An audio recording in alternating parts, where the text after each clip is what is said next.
Lakh series वाला polity का आज पहला क्लास है। तो सबसे पहले भारतीय संविधान की ऐतिहासिक पृष्ठभूमि, ठीक है। तो सबसे पहले लोकतंत्र प्रतिनिधि संस्था तानाशाही शक्तियों पर अंकुश और विधि के शासन की संकल्पनाएं भारत में नई नहीं है, ठीक है।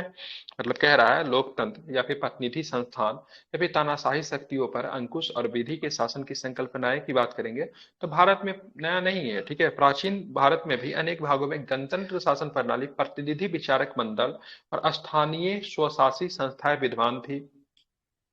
वैदिक काल से ही लोकतांत्रिक संस्थाओं का उल्लेख मिलने लगता है। ऋग्वेद तथा अथर्ववेद में सभा और समिति जैसी संस्थाओं का विवरण आपको देखने को मिलता है। सभा और समिति जैसी संस्थाएं क्या करती थी, राजा के ऊपर मतलब क्या करती थी, तो राजा के शक्तियों को कम करती थी। तो कहीं ना कहीं से आप देखेंगे लोकतंत्र की नींव आप ऋग्वैदिक काल या फिर ऋग्वैदिक काल में और उत्तर वैदिक काल, ठीक है, दोनों में आपको देखने को मिलता है, मुख्य रूप से वैदिक काल में, ठीक है। चोलकालीन स्थानीय स्वशासन प्रणाली लोकतंत्र के आधार के स्तंभ के रूप में माना जाता है। चोलों का एक व्यवस्था था, क्या नाम था उसका, किस स्तंभ से पता चल रहा है चोल का स्थानीय स्वशासन के बारे में, क्या नाम है उसका। उत्तर मेरू अभिलेख। उत्तर बरेरू अभिलेख, वेरी गुड, बहुत अच्छे, ठीक है। 31 दिसंबर 1600 ईस्वी को लंदन में कुछ व्यापारियों के द्वारा स्थापित बहियात ईस्ट इंडिया कंपनी के ने महारानी एलिजाबेथ से शाही चार्टर प्राप्त करके भारत तथा दक्षिण पूर्व एशिया, ठीक है, दक्षिण पूर्व एशिया के कुछ क्षेत्रों के साथ व्यापार करने का एकाधिकार प्राप्त कर लिया। एकाधिकार प्राप्त करने का मतलब ये था कि ईस्ट मतलब ब्रिटिश का कोई दूसरा कंपनी दक्षिण पूर्व एशिया के साथ व्यापार नहीं कर सकती। दक्षिण पूर्व एशिया के साथ व्यापार कौन करेगा, तो केवल ईस्ट इंडिया कंपनी ही करेगा। ये एकाधिकार कितने वर्षों के लिए दी गई थी, कितने वर्षों के लिए दी गई थी, वर्षों के लिए कितने वर्षों के लिए, 20 20 वर्ष। ना 20 15 वर्ष। वर्षों के लिए, 15 वर्ष, ठीक है, सर 15 वर्ष ही 20 था। वर्ष। हाँ, नहीं, शुरू में 15 था, बाद में शायद 20 किया गया, गलत बता रहा हूँ क्या। नहीं 20 सर, वर्ष नहीं भी 20 आ गए। वर्ष 20 वर्ष के लिए बढ़ा दिया गया था ना सर। और वही तो 20 वर्ष के लिए बढ़ाया गया था सर। पहले अच्छा 15 ही ठीक है। था, बढ़ाया मैं 20। मुझे जहां तक ध्यान है पहले 15 था, बाद में 20 वर्ष किया गया था, ठीक है। एक बार देख लीजिएगा, चेक कर लीजिए, हो सकता है गलत बोल रहा हूँ, ठीक है। उसके बाद होता है प्लासी की 1797 में, 1757 में कंपनी के विजय के साथ भारत में अंग्रेजी शासन की नींव पड़ती है, ठीक है। उसके बाद आता है रेगुलेट। आप देखेंगे भारत में अंग्रेजी शासन की नींव तो पड़ गई, हमको उनको करना था रेगुलेट करना था। तो प्रशासन को चलाए किस कैसे जाए, इसलिए आता है आपका रेगुलेटिंग एक्ट। हाँ, रेगुलेटिंग एक्ट का मतलब होता है रेगुलेट कैसे करना है, नियमावली क्या रहेगी। तो 1773 में पहला बार, ठीक है, ब्रिटिश गवर्नमेंट के द्वारा कंपनी के तहत रेगुलेटिंग एक्ट आता है। अब भारत में कंपनी के प्रशासन पर ब्रिटिश संसदीय नियंत्रण प्रयासों की शुरुआत होती है। आप देखेंगे चेंजिंग कैसे कैसे था, इस वाला को याद रख लीजिए, ठीक है। संवैधानिक विकास जब भी लिखेंगे ना, भारत में संवैधानिक विकास, तो इसको जरूर, ये माइंड मैप है, ठीक है, इसको मेंस वगैरह में भी बनाएंगे। तो सबसे पहले भारत में जो आएगा रेगुलेटिंग एक्ट कब आएगा, साल बताते जाइए आप लोग, कब आएगा, 73 में 73 में। 73 उसके बाद आएगा Pitt's India act. Pitt's India act कब आएगा, पीट्स 84। इंडिया एक्ट जो था विलियम पीट के नाम पे आया था। पीट्स इंडिया एक्ट, विलियम पीट कौन था वहां का प्रधानमंत्री आता, ठीक है। तो ये दो जो थे ना एक्ट थे, क्या थे, दो जो थे एक्ट थे शुरुआती दौर में जो आए 73 और 84। उसके बाद अधिनियम आता, पहला अधिनियम कौन था, 1786। 1786 जो पहला। 1786। फिर एक एक्ट आता है 1793 के एक्ट आता है, ठीक है। उसके बाद चार्टर आएंगे तो 1700, हाँ ठीक है, चार्टर एक्ट, ठीक है। तो यहाँ पे मैं बता देता हूँ चार्टर एक्ट 1793 वाला। उसके बाद कौन आएगा, ठीक है, भारत शासन। हाँ उसके बाद ध्यान में रखिएगा, तो यहाँ पे 1793 का और कब आएगा, 1813 में आएगा। 1813 के बाद में चार्टर एक्ट 1833 का 20 वर्षों के लिए।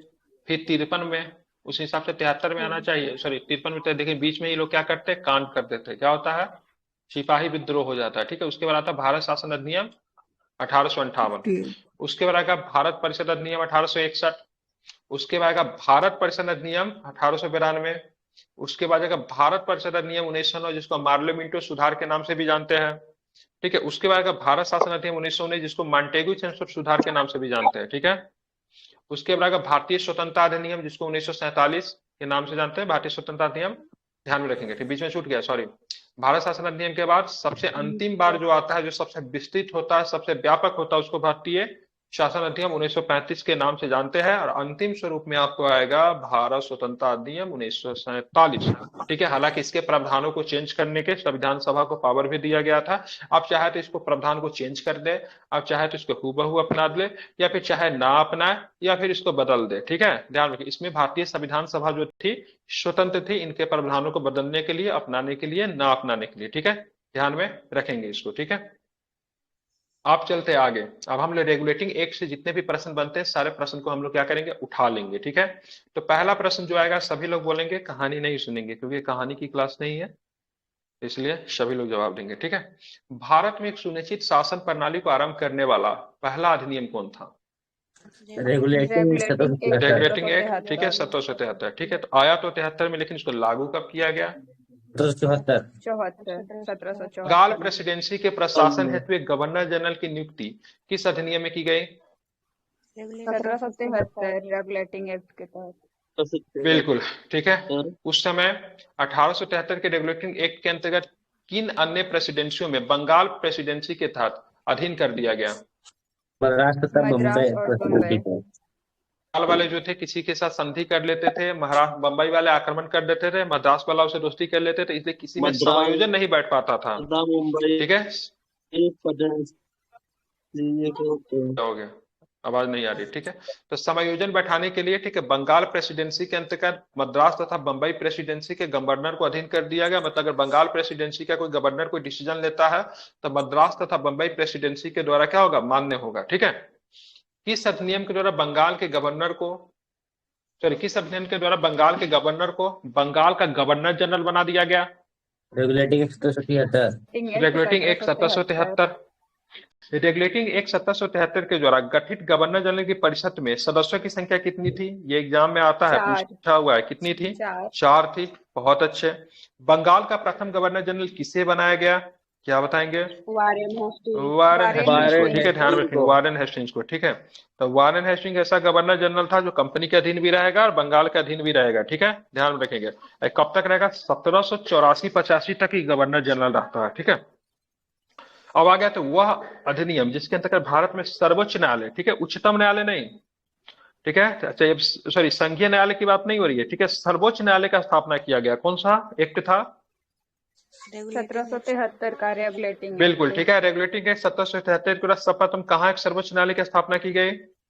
कलकत्ता में। कलकत्ता में की गई। ठीक है, ध्यान रखें, कलकत्ता में। ठीक है, अब आते हैं रेगुलेटिंग एक्ट 1773 के द्वारा। ठीक है, ध्यान में रखेंगे, सर्वोच्च न्यायालय में न्यायाधीशों की संख्या कितनी थी? 4 थी। ठीक है, 4 थी। ठीक है, HCL, एच से हाइड, C से चैम्बर, L से लेमेस्टर। ठीक है, एक मुख्य था जिसका नाम था इम्पे, एलिजा इम्पे।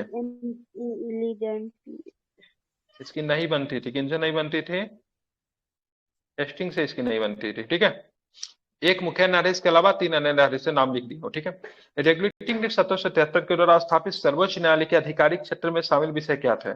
तो सिविल भी शामिल थे, आपराधिक भी शामिल थे, नौसेना के मामले भी शामिल थे। अब यहाँ पे दोनों के बीच में लड़ाई होने लगता है भाई साहब, एलिजा इम्पे के पास पावर कौन होगा, सर्वोच्च न्यायालय के पास, गवर्नर के पास पावर कौन होगा? तो इसी को सुधारने के लिए क्या आता है, तो पिट्स इंडिया एक्ट आता है 1774। अगर पूछेगा 1773 के रेगुलेटिंग एक्ट के गतिरोध को दूर करने के लिए कौन सा एक्ट आता है, तो क्या बताएंगे? Pitt's India act. ठीक है, आगे की बात करेंगे। 1773 के रेगुलेटिंग एक्ट द्वारा स्थापित सर्वोच्च न्यायालय के निर्णयों के विरुद्ध अपील हो सकती थी। कहां पे हो सकती थी? प्रीवी काउंसिल। ये प्रीवी काउंसिल कहाँ था? लंदन में। कहाँ पे था प्रीवी काउंसिल? कहाँ था? लंदन में था। ठीक है, रेगुलेटरी एक्ट 1773 के त्रुटियों को, ठीक है, ठीक करने के लिए, सॉरी उधर फिर से मिटा के बता दे, एक्ट ऑफ सेटलमेंट होता है, मिस्टेक। ठीक है, कौन सा एक्ट आता है? एक्ट ऑफ सेटलमेंट आता है। इसके बाद पिट्स इंडिया एक्ट आता है, सॉरी, हाँ, 1773 की त्रुटियों को परिमार्जन करने के लिए कौन सा एक्ट आता था? Act of settlement. इसलिए इसको सेटलमेंट भी बोला गया क्योंकि जो कमियां जो थी 1773 वाला उसको ठीक करना है। अब आते किस अधिनियम के द्वारा ईस्ट इंडिया कंपनी के मामलों को देखने के लिए बोर्ड ऑफ डायरेक्टर्स की स्थापना हुई? बोर्ड ऑफ डायरेक्टर्स 1773 की रेगुलेटिंग ठीक है, रेगुलेटिंग एक्ट बिल्कुल। रेगुलेटिंग 1773। एक्ट 1773 कंपनी के मामलों को देखने के लिए बोर्ड ऑफ डायरेक्टर्स। अब आते हैं पीस इंडिया एक्ट आते हैं। किस अधिनियम के द्वारा किस अधिनियम के द्वारा ईस्ट इंडिया कंपनी के व्यापारिक तथा राजनीतिक मामलों को पृथक कर दिया गया? ईस्ट व्यापारिक इंडिया मामलों के एक्ट लिए अलग था, ठीक है, 1784। ध्यान में रखेंगे। रेगुलेटिंग व्यापारिक मामलों के लिए आगे था, राजनीतिक मामलों के लिए अलग था, ठीक है। ईस्ट इंडिया एक्ट 1784 के अंतर्गत ईस्ट इंडिया कंपनी पर राजनीतिक नियंत्रण एवं निरीक्षण के हेतु किस संस्था की स्थापना की गई? Board of control. Board of देखेंगे, कंट्रोल का। बोर्ड ऑफ कंट्रोल जो था किस मामलों के लिए था? ये था बोर्ड ऑफ राजनीतिक मामलों कंट्रोल। के लिए, ध्यान में रखिएगा। बोर्ड ऑफ राजनीतिक कंट्रोल राजनीतिक मामलों राजनीतिक के लिए, ठीक है। अब आता है board of directors. Board of directors इस मामलों के लिए, व्यापारिक मामलों के लिए था। ठीक है, ध्यान रखेंगे, ठीक है, बिल्कुल ठीक है। तो यहाँ पे देख के ध्यान में रखना है, ईस्ट इंडिया एक्ट 1784 के तहत पूरब के देशों में ब्रिटिश उपनिवेशों पे प्रशासन पर नियंत्रण तथा निरीक्षण करने के लिए बोर्ड ऑफ कंट्रोल पे था, ठीक है, ध्यान में रखेंगे। मतलब प्रशासन पर नियंत्रण के लिए बोर्ड ऑफ कंट्रोल था, ठीक है। यहाँ पे क्या था? बोर्ड ऑफ कंट्रोल, ठीक है। प्रशासन पर नियंत्रण के लिए नहीं, प्रशासन पे बोर्ड ऑफ कंट्रोल ही होगा। डायरेक्टर्स की बात करेंगे तो व्यापार आ जाएगा, ठीक है। अब आगे बात यहाँ पे दिया है ना, कंपनी के व्यापारिक मामलों की अधिवेशन की अनुमति किसके पास थी? तो बोर्ड ऑफ डायरेक्टर के पास। और राजनीतिक मामलों का, अरे राजनेता क्या करेगा? कंट्रोल ही तो करेगा ना। डायरेक्टर्स बैठ के क्या करेंगे? कंपनी के बोर्ड में क्या होते हैं? राजनेता होते हैं कि डायरेक्टर्स होते हैं? बताइए, कौन होता है कंपनी में? डायरेक्टर्स होते हैं ना। डायरेक्टर। तो डायरेक्टर्स क्या कहते हैं? व्यापारिक मामलों के लिए। राजनेता का काम क्या था? कंट्रोल करना था। कंट्रोलर जब भी आएगा वो क्या होगा? राजनीतिक मामलों के लिए। और 1784 के ईस्ट इंडिया एक्ट के अधीन गठित किए गए बोर्ड ऑफ कंट्रोल के सदस्यों की नियुक्ति की जाती थी किसके द्वारा? ब्रिटिश सम्राट के द्वारा, ठीक है। अब आते हैं 1786 का अधिनियम आएगा। तो गवर्नर जनरल के विशेष परिस्थितियों में अपनी परिषद के निर्णय को निरस्त करने अथवा लागू करने का अधिकार जो था किस अधिनियम में था? 1786 के अधिनियम में। बिल्कुल ठीक है, ये बहुत इंपॉर्टेंट है, ठीक है। और किस अधिनियम के द्वारा गवर्नर जनरल को प्रधान सेनापति की शक्ति दे दी गई? 1786 और ये के शक्ति अधिनियम सबसे से। पहले किसे दी गई? मतलब गवर्नर जनरल होगा वही प्रधान सेनापति होगा। जब यहाँ पे वो व्यक्ति जब यहाँ पे आया, यहाँ के गवर्नर जनरल बनाया गया, तो बोला से देखो हम तो सैनिक बैकग्राउंड वाला आदमी है, ठीक है, सेना का आदमी है, तो गवर्नर बना दियो, बात तो अच्छा है, लेकिन हम लड़ाई करना नहीं छोड़ेंगे, हमको तो क्या करो, हमको प्रधान सेनापति भी बनाओ सेना का। वो व्यक्ति कौन था? वो व्यक्ति कौन था? हम थे, आप थे, या फिर कोई और था? क्या नाम था उसका? उसका नाम था कॉर्नवालिस। क्या नाम था उसका? कॉर्नवालिस। अमेरिका में बहुत ही पीटा गया था ये, ठीक है। भारत में आके इसको अच्छा करना था, इसलिए जब भारत में इसको गवर्नर बनाया गया तो बोला से मेरे अंदर क्या रहेगा? सैनिक पावर में किसके अंदर रहेगा? मेरे ही अंदर रहेगा, ठीक है। तो सबसे पहले बार किस गवर्नर को प्रशासन के अधिकार के साथ साथ प्रधान सेनापति की भी शक्तियां प्रदान की गई? तो व्यक्ति कौन था? कॉर्नवालिस, ठीक है, ध्यान में रखिएगा, इंपॉर्टेंट है, ठीक है। ये 1786 के अधिनियम में बातें कही गई थी। अब आते हैं चार्टर एक्ट 1793। चार्टर अधिनियम 1793 के तहत ईस्ट इंडिया कंपनी के व्यापारिक अधिकारों को कितने वर्षों तक बढ़ा दिया गया? 20 वर्ष के लिए। 20 वर्षों तक बढ़ा दिया गया, ठीक है। मतलब 20 वर्ष तक कोई एक्ट वगैरह नहीं आता। इस चार्टर के द्वारा नियंत्रक मंडल को बोर्ड ऑफ कंट्रोल के सदस्यों को भारत के राजस्व से वेतन देने का प्रावधान किया। बहुत इंपॉर्टेंट क्वेश्चन, VBI क्वेश्चन, रट लीजिए। 1793 का चार्टर अधिनियम। बोर्ड ऑफ कंट्रोल किस मामलों के लिए था? कंट्रोल था राजनीतिक के लिए। बिल्कुल, बोर्ड ऑफ कंट्रोल की बात करें, राजनीतिक मामलों के लिए था, ठीक है, ध्यान में रखेंगे। और यहाँ पे मतलब इनको क्या बोला गया भाई साहब, आप जो भारत के राजस्व से ही मतलब क्या होगा, इनको सैलरी मतलब दिया जाएगा, ठीक है, ध्यान में रखना। किस चार्टर के द्वारा यह स्पष्ट किया गया कि गवर्नर जनरल बंगाल में अपनी अनुपस्थिति के समय परिषद के असैनिक सदस्य को अपने परिषद का उप प्रधान नियुक्त कर सकता है? तो क्या बताएंगे? चार्टर अधिनियम 1793। किस अधिनियम के द्वारा बिना लाइसेंस के शराब बिक्री पे रोक लगा दी गई? 1793। मतलब 1793 में शराब बिकता था, लेकिन उसके लिए आपको क्या लेनी पड़ती थी? तो लाइसेंस लेनी पड़ती थी, ठीक है, ध्यान में रखेंगे। बिना लाइसेंस के क्या नहीं कर सकते हैं? तो शराब नहीं बेचा जा सकता है। इसको आपको क्या रखनी है? ध्यान रखनी है, ठीक है, और इसे आप भूलेंगे भी नहीं। अब आते हैं 20 वर्ष के बाद भाई साहब, तो 93 में 20 जोड़ेंगे तो क्या आएगा, या फिर कुछ नहीं आएगा? क्या आएगा 13, ठीक है, ध्यान में रखें 1813। तो किस चार्टर, ठीक है, किस चार्टर द्वारा सभी अंग्रेज व्यापारियों को भारत के व्यापार छूट प्रदान करने की उपबंध किया गया? 1813 की चार्ट। बिल्कुल 1813 के 1813 के द्वारा। चार्टर के द्वारा, ठीक है, अंग्रेज व्यापारियों के भारत में, सभी अंग्रेज व्यापारी को, ठीक है, भारत में छूट प्रदान करने के लिए उपबंध किया गया। तो ईस्ट इंडिया कंपनी जो था दौड़ते दौड़ते कहाँ गया? ब्रिटेन के साम्राज्य के पास के, माई बाप ये क्या कर रहे हैं, हम लोग क्या करेंगे, बर्बाद हो जाएंगे, ठीक है, बोला ठीक है कोई दिक्कत नहीं है। तो 20 साल के लिए फिर इनको छूट मिल जाता है, लेकिन जैसा ही 33 आता है तो इनके एकाधिकार को क्या किया जाएगा?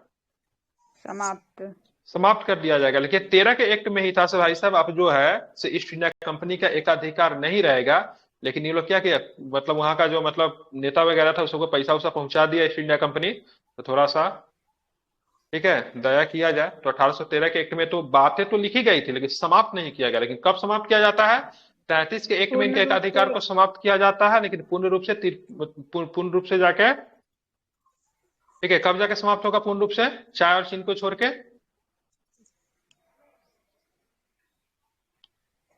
33 में, सॉरी यहाँ पे 13 में जाके कुछ समाप्त हो जाता है, लेकिन पूर्ण रूप से कब जाके समाप्त होता है? 33 में ना, दिया ही होगा आगे। 33 में सर, 35 में ही हो। 35 भारत में 13 वाला में ये लोग ना काफी मार्मिक हो जाते हैं सब, ऐसा पूरा चीज समाप्त कर दोगे तो कैसे चलेगा? कम से कम चाय और चीन के साथ छोड़ दो, क्योंकि फायदा तो मैंने यही से आ रहा है। ठीक है, भारत से चीन से चाय ले रहे हैं, चीन में क्या बेच दे रहे हैं? अफीम बेच रहे हैं। चीन से चाय लेकर वहां पे क्या बेच रहे हैं? अफीम बेच रहे हैं। तो भारत में ईसाई धर्म के प्रचार की अनुमति प्रदान की गई किस एक्ट के द्वारा? 1813 के एक्ट के द्वारा, ठीक है, ध्यान में रखेंगे, ईसाई धर्म की प्रचार की अनुमति प्रदान की गई। ठीक है, इंपॉर्टेंट है। अब वैसे वैसे इलाके भी थे जहां पे किसी को जाने की अनुमति नहीं थी, लेकिन ठीक है ईसाई धर्म से संबंधित लोग वहां पे जाके आराम से मतलब क्या कर सकते थे? ईसाई धर्म की प्रचार कर सकते थे। इस चार्ट के द्वारा भारत में शिक्षा पर ईस्ट इंडिया कंपनी के 1 लाख रुपए वार्षिक खर्च बहाल करने का प्रावधान किया गया। 1813। बाकी ये खर्चा हुआ ही नहीं। ठीक है, किस अधिनियम के द्वारा ब्रिटिश संसद ने चाय और चीन के साथ व्यापार को छोड़कर ईस्ट इंडिया कंपनी के साथ भारत के व्यापारिक अधिकार को समाप्त कर दिया? एकाधिकार को ठीक है, समाप्त कर बिल्कुल दिया पूरे था। तरीके से समाप्त कर रहा था, लेकिन इन लोगों ने बहुत ही मन्नतें करके बोला से कम चाय और चीन के साथ छोड़ दीजिए। ठीक है, तो छोड़ दिया जाता है, बाकी सब कुछ समाप्त किया जाता है। 20 वर्षों के बाद फिर आएंगे 1833 में आएंगे। ईस्ट इंडिया कंपनी के सभी वाणिज्यिक एकाधिकार को कब समाप्त कर दिया गया? 1833 में। मतलब ब्रिटिश कोई भी कंपनियां, ठीक है, भारत में आके मतलब क्या कर सकती थी? व्यापार कर सकती थी, केवल ईस्ट इंडिया कंपनी ही नहीं करेगी। ठीक है, इस अधिनियम के द्वारा बंगाल के गवर्नर जनरल को संपूर्ण भारत का गवर्नर जनरल बना दिया गया 1833 के 1833 के एक्ट में। भारत के प्रथम गवर्नर जनरल बनने वाले कौन व्यक्ति बने? William Bentinck. विलियम बेंटिंक थे। ठीक है, वह चार्टर जिसने बंबई तथा मद्रास की परिषदों की विधि निर्माती की शक्ति प्रदान कर दी गई, किसमें? 1833। ठीक है, आपका बीएसएससी के एग्जाम में, टीचर वाले एग्जाम में 1 या 2 प्रश्न एक्ट वगैरह से रहते ही है।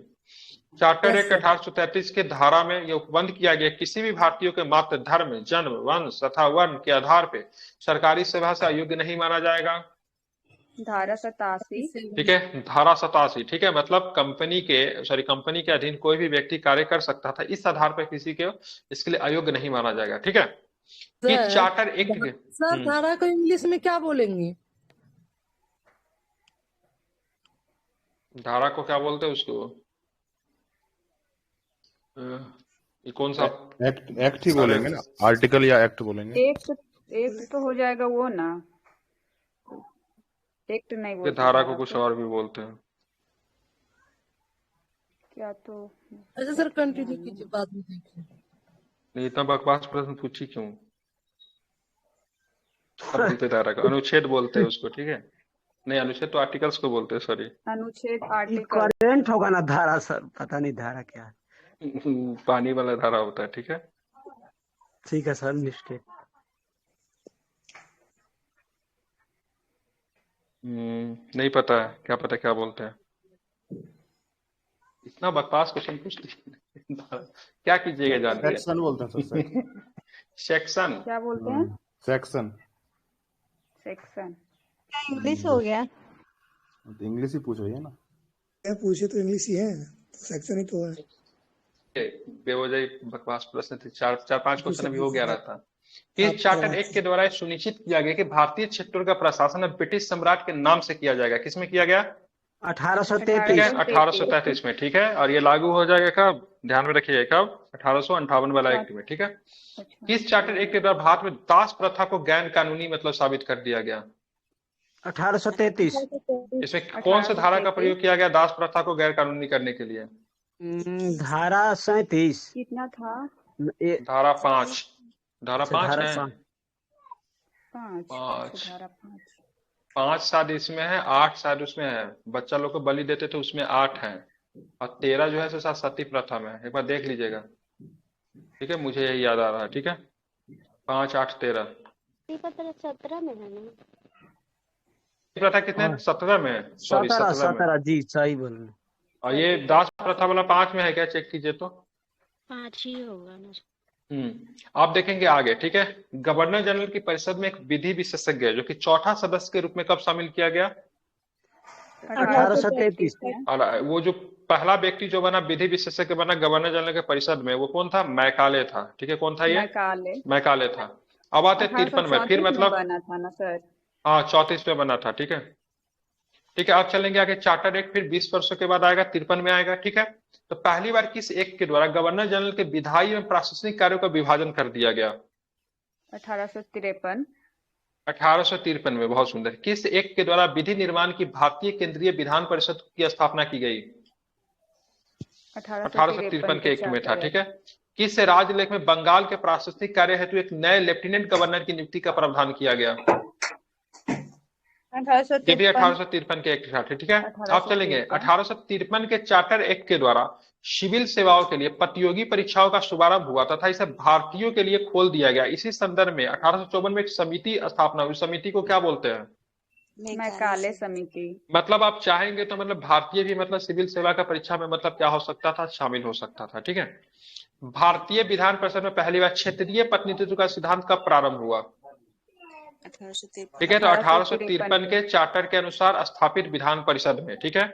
किस राजलेख के द्वारा ब्रिटिश सरकार ने ईस्ट इंडिया कंपनी के निदेशकों से भारत में की जाने वाली संयुक्त संबंधी सख्ती मतलब क्या कर ली? नियुक्ति संबंधी मतलब सख्ती मतलब वापस ले ली। ये भी 1853 के एक्ट में था, इसको समझ लीजिए, ठीक है। किस राजलेख के द्वारा ब्रिटिश सरकार ने ईस्ट इंडिया कंपनी के निदेशकों से भारत में की जाने वाली नियुक्ति संबंधी मतलब शक्ति जो थी वापस ले ली थी? 1853 के चार्टर एक्ट के द्वारा। किस अधिनियम के द्वारा विधि सदस्य को गवर्नर जनरल के परिषद का पूर्ण सदस्य बना दिया गया? ठीक है, तो 1833 में आप देखेंगे तो चौथा सदस्य के रूप में शामिल हुआ था, लेकिन पूर्ण सदस्य कब बना दिया गया? 1853 के एक्ट में। अब आते हैं भारत शासन अधिनियम 1958, बीच में हो जाएगा सिपाही विद्रोह, चीजें बदल जाएगी, माहौल बदल जाएगा, ठीक है। ब्रिटिश संसद के द्वारा act for the better government of India किस वर्ष पारित है? Act for the better government of India, बहुत सुंदर एक्ट है ये, कब पारित किया गया? 1858 में, ठीक है। किस अधिनियम के द्वारा भारत का शासन कंपनी के हाथों से लिया गया, उसको ब्रिटिश ताज के अधीन कर दिया गया? तो क्या बताएंगे? शासन अधिनियम। ठीक है, बिल्कुल 1858, ठीक है। इसको आपको क्या रखनी है, ध्यान रखनी है, ठीक है। भारत सरकार 1858 के तहत गवर्नर जनरल को क्या कहा जाने लगा? गवर्नर जनरल साहब आप क्या बन जाएंगे? बिल्कुल, गवर्नर जनरल साहब बन गए वायसराय, ठीक है, ध्यान में रखना है। एक मिनट, पेन बड़ा कर लो, ठीक है। भारत के प्रथम ऐसे वायसराय कौन बने? Lord Canning. भारत के अंतिम गवर्नर जनरल कौन बने? लॉर्ड कैनिंग, वो भी लॉर्ड कैनिंग थे, ठीक है। और 1858 के अधिनियम के द्वारा बोर्ड ऑफ डायरेक्टर तथा बोर्ड ऑफ कंट्रोल को समस्त अधिकारों से समाप्त करके समस्त अधिकार किसे दे दिया गया? भारत के राज्य। ये बोर्ड ऑफ डायरेक्टर्स और बोर्ड ऑफ कंट्रोल किस एक्ट में था? 1813। फांसी के सजा होना चाहिए आपको कम से कम आंसर गलत बताने के लिए। किस एक्ट में था? 1784 के फिट इंडिया एक्ट में, ठीक है। तो 1784 के फिट इंडिया एक्ट में बना और 1858 के नियम के द्वारा इसको समाप्त कर दिया गया। अब board of directors board of control का सारा पावर किसके पास? भारत सचिव के पास होगा, लेकिन भारत सचिव भारत में नहीं रहता था। कहाँ रहता था? लंदन में रहता था। कहाँ पे रहता था? लंदन में रहता था, ठीक है, ध्यान रखिए। आप चलेंगे आगे, ठीक है, लंदन में रहता था। आगे चलते हैं। किस अधिनियम के द्वारा निदेशक मंडल और नियंत्रक मंडल को समाप्त कर दिया गया? वही board of control board of directors को हिंदी में लिख दिया है, 1858, ठीक है। और 1858 के अधिनियम के तहत भारत सचिव की सहायता के लिए उपबंध करने वाली उस समिति में सदस्यों की संख्या कितनी थी? 15 सदस्य। मतलब एक तरह का मंत्री परिषद की तरह ही काम करता था, ठीक है। भारत के संदर्भ में 15 सदस्यीय टीम बनी थी जो कि भारत सचिव को नियुक्त कर, लेकिन ये दबाव नहीं बना सकते थे भारत सचिव पे। भारत सचिव जो निर्णय लेते थे उनका सर निर्णय आखिरी इसमें होता था। 8 था क्या चीज से, तो 8 और 7 था ऐसे ना, हाँ जो बिल्कुल ठीक 15 है। सदस्य होते हैं। कंपनी से मतलब इधर से मतलब ब्रिटिश संसद का भी कुछ सदस्य इसमें होता था, मतलब सम्राट हाँ का नेतृत्व करता था कुछ उसमें से, या कुछ मतलब जो था ना संसद का नेतृत्व करता था, ठीक है। समझ गए, कुछ मतलब सम्राट की तरफ था, कुछ मतलब संसद की तरफ से होते थे इसमें। किस अधिनियम के द्वारा भारत के गवर्नर जनरल को भारत सचिव की आज्ञा के अनुसार कार्य करने के लिए बाध्य कर दिया गया? भारत सचिव जो बोलेगा वही मान्य होगा गवर्नर जनरल को, किस एक्ट के द्वारा? 1858। बिल्कुल। भारत राज्य सचिव का ब्रिटिश संसद के प्रति उत्तरदायी होने का क्या कारण था? ब्रिटिश क्योंकि भाई वो मंत्रिमंडल का सदस्य मंत्रिमंडल का होना। सदस्य होता था, ब्रिटिश मंत्रिमंडल का सदस्य था, इसलिए ब्रिटिश संसद के प्रति क्या होता था? उत्तरदायी होता था, ठीक है। बहुत उत्तरदायी सुंदर होता प्रश्न है। था। अब चलेंगे भारत परिषद अधिनियम 1861 चलेंगे, ठीक है। आधुनिक भारत में सर्वप्रथम प्रतिनिधित्व प्रणाली क्या है, जिसको बोलते हैं पोर्टफोलियो सिस्टम। पोर्टफोलियो सिस्टम क्या होता है? किसी भी व्यक्ति को एक विभाग दे दिया, चलो तुम वित्त संभाल लो, तुम चलो डिफेंस संभालो, तुम चलो से मतलब क्या लिटरेचर संभालो, तो उसी तरह पोर्टफोलियो सिस्टम कहते हैं। इसकी शुरुआत कब हुई थी? प्रतिनिधित्व प्रणाली 1861, ठीक है। किस अधिनियम के द्वारा सर्वप्रथम भारतीयों को कानून बनाने की प्रक्रिया में सम्मिलित किया गया? ये भी 1861 का बिल्कुल ठीक है। 1861 के द्वारा आपातकाल भारत में जारी करने की शक्ति किसे दी गई? वायसराय को, ठीक है। इस अधिनियम के द्वारा मद्रास में बम्बई की प्रेसिडेंसियों को पुनः विधायी शक्तियां देकर विकेंद्रीकरण की प्रक्रिया की शुरुआत की गई?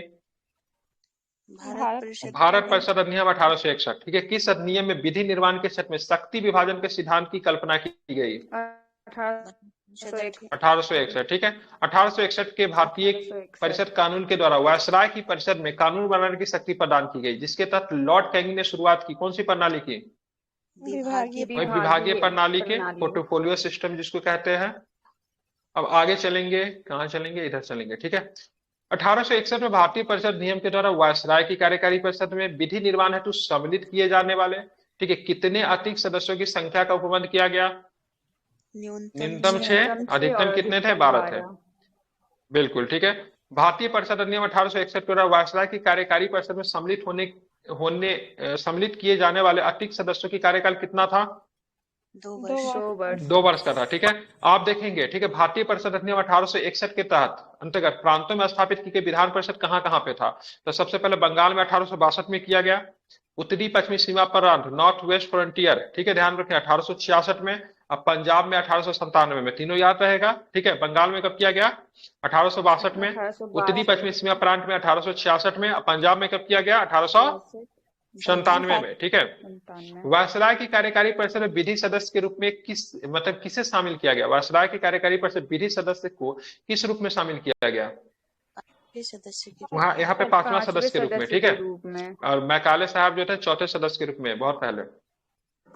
वायसराय के परिषद के, वो 1833 वाला में था, ठीक है। ये 5वां सदस्य के रूप में शामिल किया गया 1861 वाला में। वायसराय को परिषद के कार्य संचालन हेतु नियमों और आदेशों के निर्माण का अधिकार किस अधिनियम के द्वारा दिया गया? 1861। बिल्कुल, 1861 के भारत परिषद नियम के द्वारा। वह अधिनियम जिससे भविष्य की प्रतिनिधि सरकार के शुभारंभ का प्रथम प्रयास था, प्रतिनिधि रिप्रेजेंटेटिव गवर्नमेंट, वो भी 1861, ठीक है। वायसराय को अपनी परिषद में सदस्यों के कार्य विभाजन, पोर्टफोलियो विभागों के बांटकर अधिकार दिया गया, जो पहले से बता रहा हूं किसमें हुआ था? डिपार्टमेंट बांट दिया, तुम एग्रीकल्चर संभाल लो, तुम डिफेंस संभाल लो, तुम एजुकेशन संभाल लो। ये कब हुआ था? इसको पोर्टफोलियो सिस्टम कहते हैं, ठीक है। ये भारत परिषद नियम 1861 के द्वारा, ठीक है। भारतीय परिषद नियम 1861 के अधीन गठित वायसराय की कार्यकारिणी परिषद में प्रशासनिक सेवा के सदस्यों की संख्या कितनी थी? 3 थी। किस अधिनियम ने मद्रास तथा बंबई प्रांतों के विधानसभाओं को विधि निर्माण हेतु शक्ति प्रदान कर दिया? ठीक है, 1861, बहुत सुंदर, ठीक है। आप चलेंगे भारतीय परिषद अधिनियम 1892 को लेकर चलेंगे, ठीक है, इंपॉर्टेंट है। आप चलेंगे केंद्रीय विधान परिषद सहित वायसराय के अतिरिक्त सदस्यों के मनोनयन का अधिकार किस अधिनियम के द्वारा दिया गया? तो क्या बताएंगे? भारतीय परिषद अधिनियम 1892। केंद्रीय विधान परिषद में मनोनीत किए जाने वाला अतिरिक्त सदस्यों की संख्या निर्धारित की गई, कितनी की गई?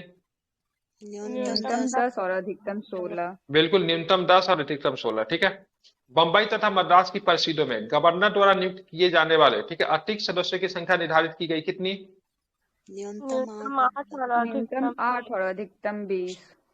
बिल्कुल, देखिए केंद्रीय विधान परिषद में मनोनीत किए जाने वाला अतिरिक्त सदस्यों की संख्या निर्धारित के न्यूनतम 10 अधिकतम 16, मतलब मनोनीत कितने करेंगे, ठीक है, मनोनीत करेंगे या फिर केंद्रीय विधान परिषद में कम से कम 10, अधिकतम 16, ठीक है। और बंबई तथा मद्रास की परिषद में, ठीक है, केंद्रीय की नहीं बात हो रही, प्रांत वाला, बंबई तथा मद्रास की परिषद में गवर्नर द्वारा नियुक्त किए जाने वाला अतिरिक्त सदस्यों की संख्या न्यूनतम 8 है, अधिकतम 20 है। बंगाल के प्रांत की परिषद को गवर्नर द्वारा नियुक्त किए जाने वाला अतिरिक्त सदस्यों की संख्या कितनी निश्चित की गई? 20 अधिकतम 20, ठीक है। और केंद्रीय विधान परिषद में अतिरिक्त सदस्य जो नियुक्त जो किए जाते थे, ठीक है, उनका कार्यकाल कितने वर्षों का होता था? 2 वर्ष का।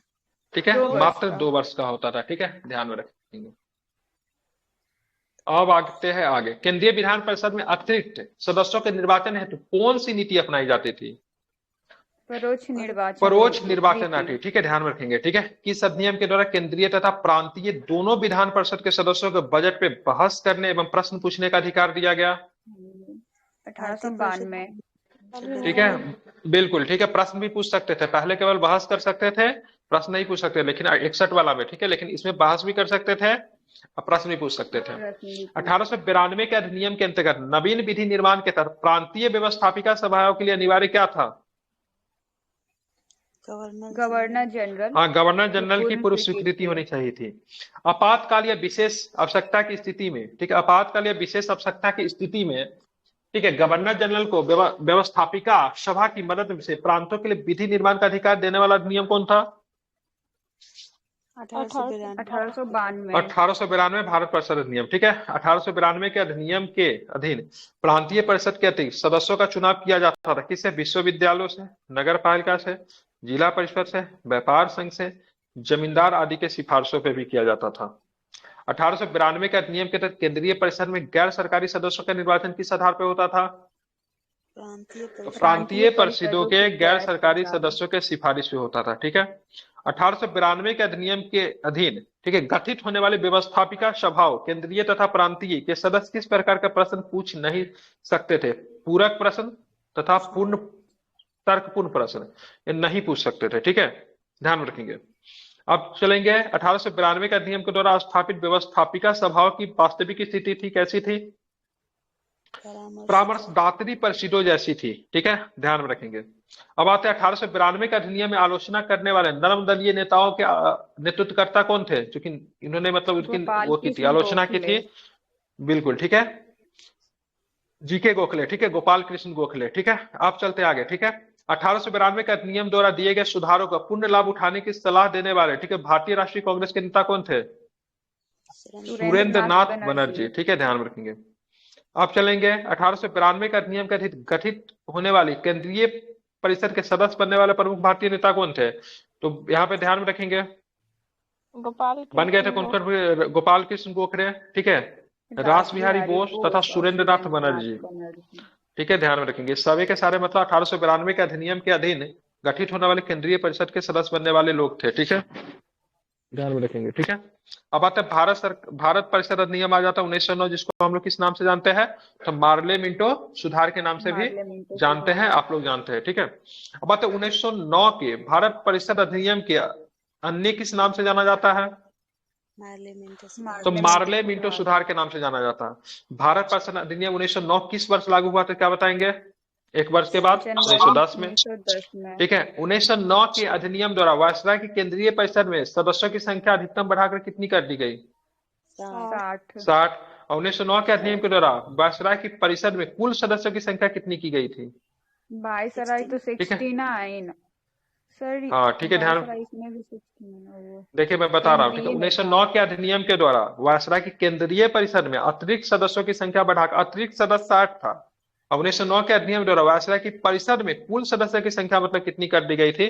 तो 69 कर दी गई थी, अतिरिक्त सदस्य 60 था। अब आते हैं आगे, ठीक है, ध्यान रखेंगे। किस अधिनियम के द्वारा मुसलमानों के लिए पृथक सामुदायिक प्रतिनिधित्व की लागू की गई थी? 1919, ठीक है, 1909 वाला, ठीक है। सांप्रदायिक प्रतिनिधित्व की व्यवस्था द्वारा भविष्य में देश के, ठीक है, विभाजन की आधारशिला तैयार करने वाला अधिनियम कौन था? 1909 ही था, ठीक है। लॉर्ड मिंटो ने मुसलमानों के निर्वाचन संबंधी कौन सी सुविधाएं प्रदान की? पृथक निर्वाचन। और इसी के कारण सांप्रदायिक प्रतिनिधित्व का जन्मदाता किसे माना जाता है? लॉर्ड मिंटो को। और उस समय भारत सचिव कौन था 1909 में? मार्लो था। क्या नाम था उनका? मार्लो था। ठीक है, ध्यान में रखेंगे। ठीक है, तो मार्ले मिंटो सुधार इसीलिए कहते हैं। ठीक है, अब आते हैं भारत सचिव लॉर्ड मार्ले ने निर्वाचन हेतु किस निर्वाचक मंडल की सिफारिश की? मिश्रित निर्वाचन मंडल। ठीक है, लेकिन ये मिंटो तैयार नहीं था, इसलिए पृथक दे दिया इन्होंने। मार्ले तो मिश्रित के लिए तैयार था, लेकिन मिंटो ने मतलब क्या किया? पृथक दे दिया। ठीक है, इसीलिए मिंटो के एक पत्र में लिखता है मार्ले, अब जानते हो आप नाग के दांत के बीज बो रहे हो, समझ रहे हैं ना? नाग के दांत के बीज बो रहे हैं, ठीक है, भविष्य के लिए। वही होता भारत पाकिस्तान बंटवारा का सबसे बड़ा कारण की बात करेंगे तो पृथक निर्वाचन जो कि 1909 में दी गई थी, वही आगे चल के बनता है। ठीक है, वह अधिनियम जिसके द्वारा विधि निर्माती परिषद का नाम बदलकर व्यवस्थापिका सभा कर दिया गया, भारत परिषद नियम 1909। ठीक है, सुधारों की प्रकृति तथा प्रतिनिधित्व विस्तार के संदर्भ में रिपोर्ट देने हेतु लॉर्ड मांटो द्वारा नियुक्त की गई समिति के अध्यक्ष कौन थे? एटी अरुंडेल थे। क्या नाम था इनका? AT Arundale. ठीक है, भारतीय परिषद अधिनियम 1909 के तहत वायसराय की कार्यकारी परिषद में किसे प्रथम भारतीय सदस्य के रूप में मतलब चुना गया था 1909 में? सत्येंद्र प्रसाद सिन्हा को। ठीक है, ध्यान में रखेंगे। ठीक है, अब आते हैं। ठीक है, केंद्रीय एवं, ठीक है, केंद्रीय एवं प्रांतीय व्यवस्थापिका सभाओं की व्यवस्था और शक्तियों का विस्तार अधिनियम था। कौन था? 1909 का भारत परिषद अधिनियम। ठीक है, आप चले 1909 के, ठीक है, 1909 के प्रसिद्ध कानून के अंतर्गत केंद्रीय तथा प्रांतीय व्यवस्थापिका सभा में सदस्यों के संदर्भ में बनाए जाने वाले अधिनियमों के लिए क्या आवश्यक था? तो सपरिषद सुपरिचित भारत सचिव की स्वीकृति प्राप्त करना। ठीक है, सपरिषद क्या लिखा हुआ है? भारत सचिव की स्वीकृति प्राप्त करना। 1909 के परिषद कानून के अनुसार विशिष्ट निर्वाचन क्षेत्र की कितनी सदस्य थे? 3 थे। कितने थे? 3 थे। और विधायी शक्तियों में पूरक प्रश्न पूछने की व्यवस्था किस अधिनियम के द्वारा दी गई, जो कि 1892 में नहीं था, लेकिन 1909-12 में दे दिया जाता। तो भाई साहब पूरक प्रश्न पूछ सकते हो। तर्क प्रश्न, पूरक प्रश्न पूछने की शक्ति 92 में नहीं था, इसमें दिया जाता है। विधायी परिषदों में लोकहित के विषय को प्रस्तुत करने का अधिकार देने वाला अधिनियम कौन था? तो 1909 वाला है। ठीक है, अब आते हैं भारत शासन अधिनियम 1919 देख लेते हैं। ठीक है, भारत सरकार अधिनियम 1909 की आधार सामग्री क्या थी? Montagu चैम्स्को report 1918। भारत सरकार अधिनियम 1919 का उद्देश्य क्या था? भारत में एक उत्तरदायी शासन की मतलब क्या करना? स्थापना करना। ठीक है, भारत सरकार अधिनियम 1909 की प्रस्तावना में समावेश की बात करेंगे तो किसके सिद्धांत थे? तो अगस्त घोषणा के मूल सिद्धांत थे। ब्रिटिश संसद ने भारत सरकार अधिनियम 1909 को कब पारित कर दिया?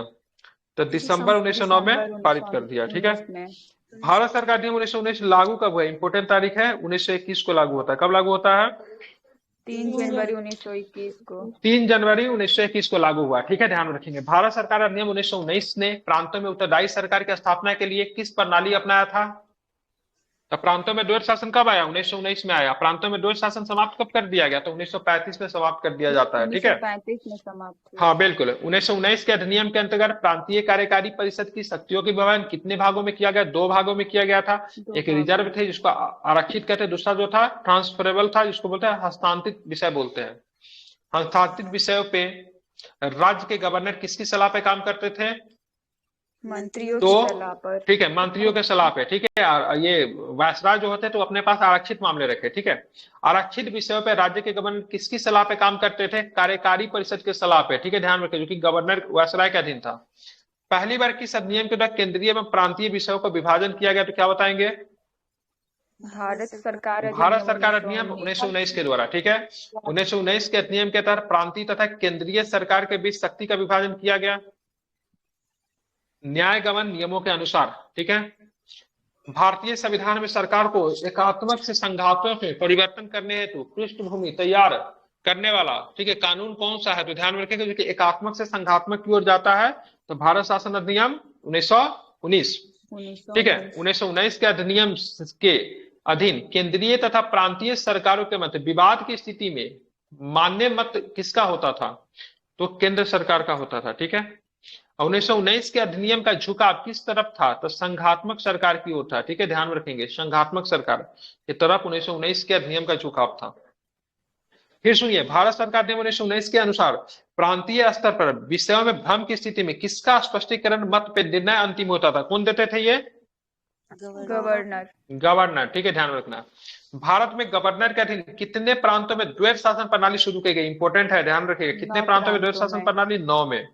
9 भारत प्रांत। सरकार नियम 1919 के अधीन प्रांतों में स्थापित होने वाली विधान परिषद किस प्रकार की थी? उस एक समय 2 सदनीय नहीं होता था, 1 सदनीय ही था। सदनीय। ठीक है, ध्यान रखेंगे। इस अधिनियम के द्वारा प्रांतीय विधानसभाओं के लिए पहली बार प्रत्यक्ष निर्वाचन की प्रणाली अपनाई गई, किसमें? 1919 के द्वारा। ठीक है, हाँ, 1919 के अधिनियम के अंतर्गत, ठीक है, प्रांतों में पृथक निर्वाचन क्षेत्रों की व्यवस्था किन वर्गों में की गई? सबसे ज्यादा बढ़ा दिया गया था 1919 वाला में।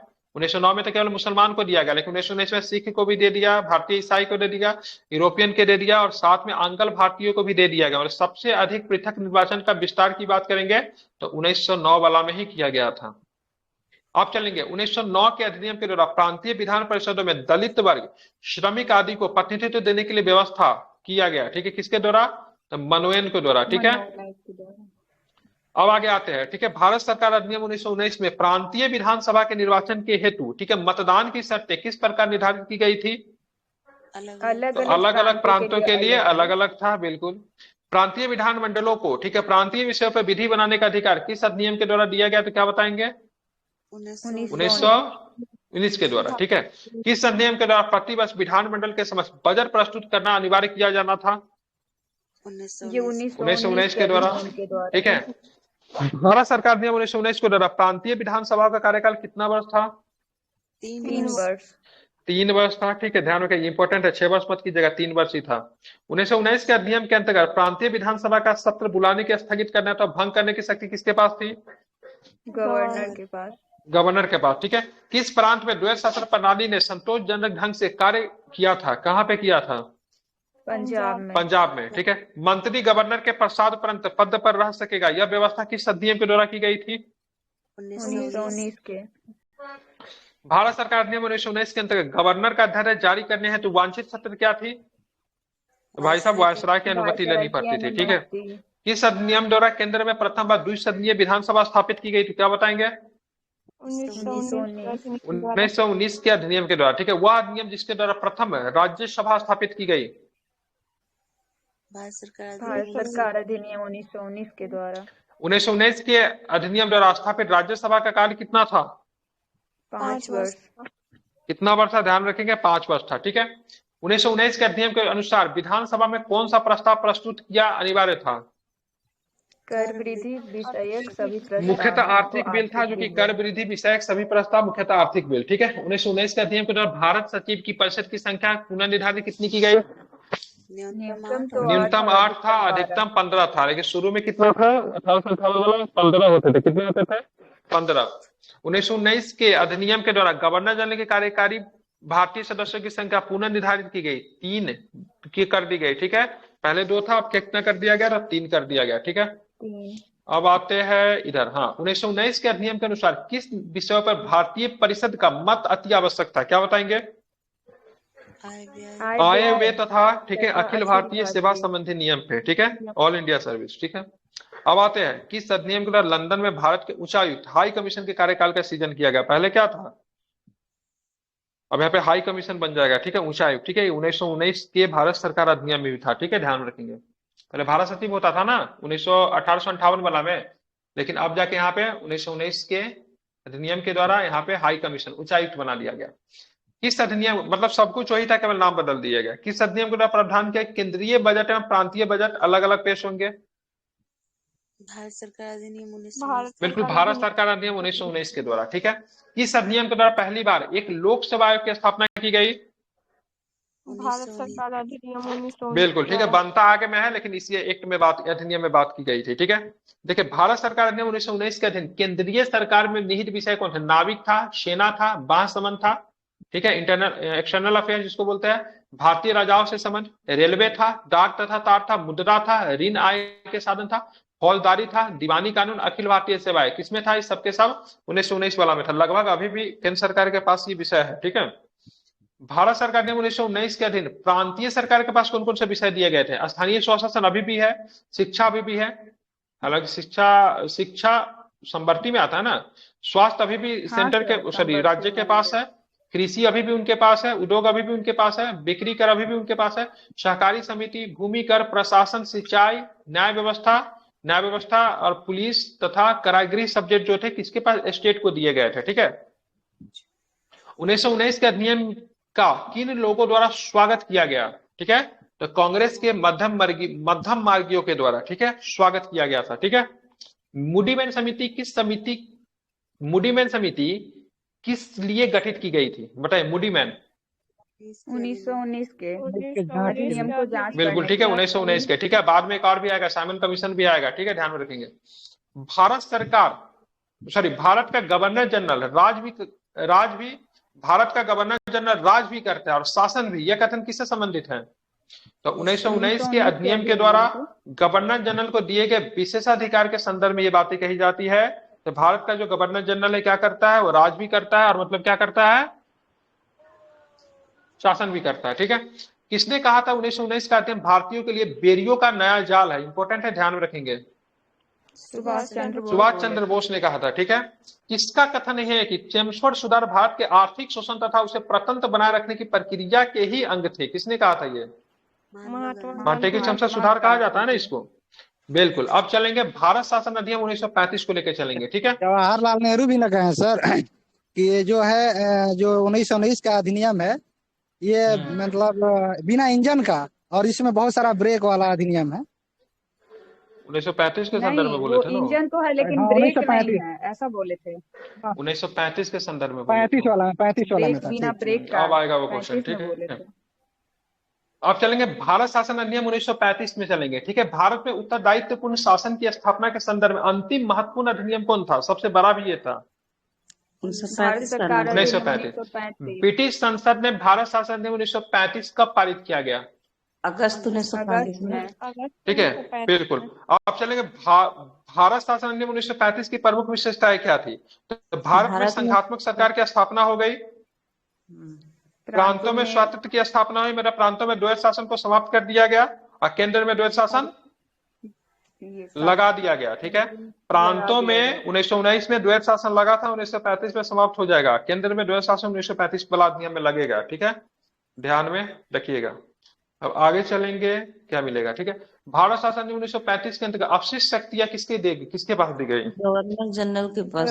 अभी अपशिष्ट शक्तियां हमारे पास केंद्र के पास होता है, उसमें अपशिष्ट शक्तियां, ठीक है, किसके पास? Governor general. अपशिष्ट, बिल्कुल, हाँ, गवर्नर जनरल वायसराय कह लीजिए। अपशिष्ट शक्तियां का मतलब क्या होता है? मतलब दो सूची बनाएंगे, राज्य सूची, संघ सूची। ठीक है, लेकिन एक ऐसा मतलब ऐसा सब्जेक्ट जो किसी में नहीं, किसी सूची में नहीं है, ठीक है, वो अपशिष्ट शक्तियां थी, वो इस पे कानून बनाने का अधिकार वायसराय के पास था। ठीक है, जो किसी भी सूची में जो सब्जेक्ट ना हो, जो शक्ति ना हो, वो अपशिष्ट शक्तियां के अंतर्गत आता अभी के संदर्भ में भी। ठीक है, 248 आर्टिकल में अभी वर्तमान में। बिल्कुल, हाँ। किस अधिनियम के द्वारा अंग्रेजों ने अखिल भारतीय संघ शब्द का प्रस्तावित किया? अखिल भारतीय संघ 1935। 1935। ठीक है, भारत शासन अधिनियम 1935 में विषयों को विभाजित किया गया है, किसमें? सूची, संवर्ती सूची और राज्य सूची। और बिल्कुल तीनों सूची में बढ़िया है पीके सर, यहाँ से एक पढ़ रहे थे तो अभी मतलब इसमें था ना कि जैसे कि 11 प्रांत था उस समय बनाया था अंग्रेज और 6 कमिश्नरी क्षेत्र था। इसके बाद में देसी रियासत था, अखिल भारतीय जो संघ था। तो इसमें बोला था कि दोनों को तो शामिल होना नेसेसरी है, प्रांत को और कमिश्नरी क्षेत्र को, और राजवाड़ा जो था देसी रियासत, इसको इसके मर्जी पर छोड़ दिया था। तो देसी रियासत शामिल ना हुआ, शामिल ना हुआ, इसलिए अखिल भारतीय संघ को मतलब कोई खास मतलब नहीं बना, इसको समाप्त कर दिया। हाँ, तो उसको पहले उसको मनाने के लिए बटलर समिति बनाई गई थी, जो कि दोनों के बीच में संबंध अच्छे करने थे, लेकिन फिर भी देसी रियासत संघ जो था मिलने से इनकार कर था। अखिल भारतीय संघ जो बना था वो सपना मतलब पूरा हो ही नहीं पाया। ठीक है, हालांकि बटलर समिति बनाई गई थी दोनों के बीच में संबंध को अच्छा करने के लिए, ब्रिटिश गवर्नमेंट और देसी रियासत के बीच में। कब बनी थी बटलर समिति? 1927। बटलर 27 में बनी थी ना, याद है ना? 27 होगा ना, तारीख के साथ कंफ्यूज कर रहा हूँ। ठीक है, 27 होगा बटलर, एक बार चेक करके बताइए तो। मतलब बटलर समिति का यही काम था भाई, देसी रियासत, ठीक है, अब ब्रिटिश सरकार के बीच में संबंध अच्छा करते हैं। 1927 में बना था सर। हाँ, क्योंकि प्रांत और कमिश्नरी को तो मतलब ऐड होना एकदम भारतीय संघ में शामिल ही था, उसके बाद देसी रियासत को भी शामिल करे। ठीक है, लेकिन देसी रियासत शामिल होने से इनकार कर दे, इसलिए अखिल भारतीय संघ कभी बन ही नहीं पाया। ठीक है, इसी दोनों के बीच संबंध को अच्छा करने के लिए बीच में एक बटलर समिति की अनुशंसा की गई थी, जो कि 27 में बनी थी, लेकिन फिर भी देसी रियासत शामिल नहीं हुआ। लॉर्ड इरविन के द्वारा सर नियुक्त किया गया था 1927 में। भी नहीं था। ठीक है, किस अधिनियम के तहत संघीय न्यायालय की स्थापना की गई? क्या? 27 में नियुक्त किया गया था, 29 में रिपोर्ट दिया था ये। रिपोर्ट हाँ, ठीक प्रस्तुत है। किया गया था 29 में। संघीय न्यायालय, ठीक है, कब बनी थी संघीय न्यायालय? किस अधिनियम में थी? 1935 का लेकिन बना था कब? 37 1937 में, ठीक है। बना अब आते 37 किस अधिनियम के द्वारा भारत को लिखित संविधान देने का प्रयास किया गया? आर्टिकल 1935। यह प्रश्न कई बार पूछा है, ठीक है। भारत शासन अधिनियम 1935 में ब्रिटिश संविधान से संबंधित कुल कितने अनुच्छेद अनुसूचियां थी? 321 अनुच्छेद थे, 321 और 10 अनुच्छेद, लगभग सबको, इसके 80% भाग को लगभग ले लिया गया है, ठीक है। 70 से 80% भाग को या तो हूबहू लिया गया है, फिर थोड़ा बहुत परिवर्तन के साथ। वह अधिनियम जिसके बाद भारत में संघात्मक सरकार स्थापित हो गई। भारत सरकार अधिनियम 1935। अगर पूछेगा वह अधिनियम जिसके द्वारा भारत में संघात्मक सरकार स्थापित करने का प्रयास किया गया, तो क्या मारेंगे? प्रयास किया गया तब 1919 हो जाएगा, ठीक है। लेकिन अगर हो गया तो कब होगा? तो 1935 वाला होगा, ठीक है। प्रयास 1919 के एक्ट में किया गया था, ठीक है। 1935 के अधिनियम में अखिल भारतीय संघ में सम्मिलित होना किसके लिए अनिवार्य था? ब्रिटिश भारतीय प्रांत, जो अभी बता रहे थे, ठीक है। और 1935 के अधिनियम में अखिल भारतीय संघ में सम्मिलित होना ऐच्छिक था, किसके लिए? भारतीय राजा। ये 1 लाख सीरीज का PDF है, ठीक है। अब 1 लाख क्वेश्चन है कि नहीं है नहीं पता, लेकिन 10,000 अगर होगा तो कर लेते हैं, तो एग्जाम में प्रश्न आपसे नहीं छूटेगा, ठीक है। इसका 5-6 विषय का है मेरे पास, हम करवा देंगे सवेरे के विषय में, ठीक है। आप लोग आ जाइएगा, ठीक है। भारत सरकार अधिनियम 1935 के अधीन संघ में सम्मिलित होने वाली सभी रियासतों के शासक के लिए अनिवार्य क्या था? अंगीकरण। भाई साहब, जो भी संघ में शामिल होगा उनको विलय पत्र पे हस्ताक्षर करना पड़ेगा। विलय पत्र पे क्यों ही हस्ताक्षर करना पड़ेगा?